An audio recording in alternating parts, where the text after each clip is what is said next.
તો જો મિત્રો આપણે કપાસના ખેતરમાં અત્યારે આવી ગયા છે। તેમાં કપાસના ખેતરમાં નીંદણનું કામ ચાલુ છે, જે આપણે ટ્રેક્ટર દ્વારા થાય છે। આવો તમને હું બતાવું છું। જો આપણે આ નાનું સ્પેશિયલ એના માટે ટ્રેક્ટર રાખેલું છે, જેમાં આપણે દાંતી જોડેલી છે।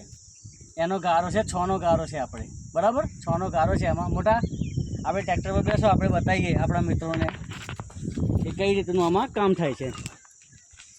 આવો દો બધું।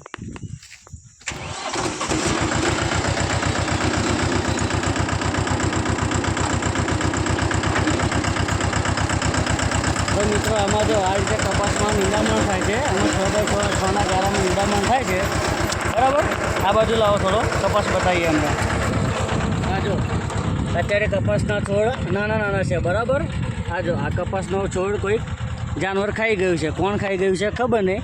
આપણે આનો પણ નિકાલ કરીશું, જેનો તમને ટૂંક સમયમાં આપણે બીજા વિડીયો દ્વારા તમને એનો ઉપાય બતાવીશું। નમસ્કાર।